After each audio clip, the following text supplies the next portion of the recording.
Man of God, Apostle Thompson this is here. You are welcome, sir. Thank you very much. Viewers, we want to appreciate your kindness and your time. Your love for this program is awesome.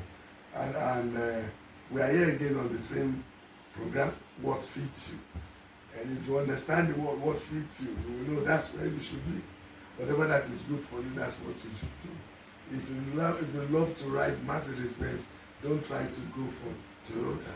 Just stay on your lane. The Bible says, let every man stay on his own lane, on his calling. So we are talking to CEO today.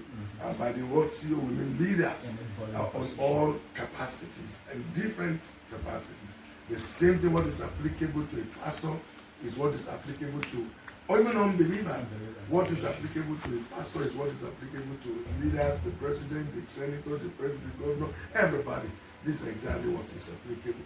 And we are treating the word from the topic from Proverbs chapter 31 and the 10th verse of it, which is a virtuous woman who can find for a price more than rubies.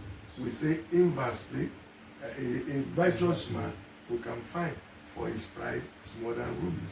And we had some questions which we have treated on this matter, and we want to conclude on the topic, on the same questions we are going on with, that if you are an helpmeet fit for the man, you are the one that God has chosen to serve the purpose which the man was being given to or called for.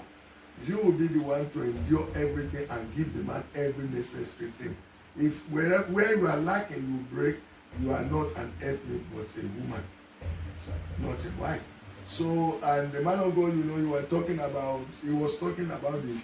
He said when David was coming to Jerusalem with pomp and pageantry, he was naked, we were talking, look at him. And Michal said what? Michal looked at him and said, how can you, a man of God?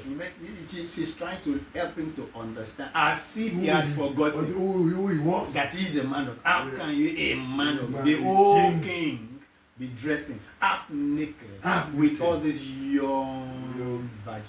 Because she saw that ladies were around. Everybody. So that was the jealous trait. That was the woman in her, not the wife in her. Wow. And interestingly, and I want you to hear the interesting.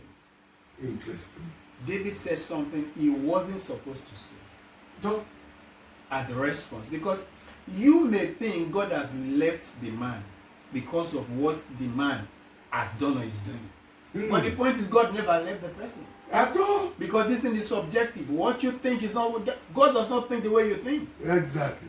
And he doesn't see the way you don't see the way you see. David said, and conclusively said on that, he doesn't judge the way you judge. Exactly. David looked and said, well, it is because of this way I'm behaving. This way, he was emphatic. This way I'm behaving that God made me king in place of your father. Yes. He has chosen the best.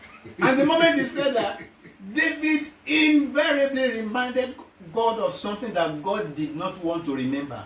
Wow. Not that God forgot. God didn't want to remember something. He didn't want to remember it. So you because God to the equation. Exactly. Samuel has interceded. Wow. Because of Samuel's intercession for Saul, God has said, okay, don't worry. I will let that generation go. You anointed him king and you are felt responsible. Okay, I will still let his generation continue. Wow. So, like Michal. Michal was the choice wife. She was the wife of the former king. She was the one that is the legal queen of Israel. She's the one that's supposed to produce the descendants that will be in Israel. Yeah, because David has been approved. But because of the way she talked, David just said, God said, oh, that's the two kings. So you remind me in a place.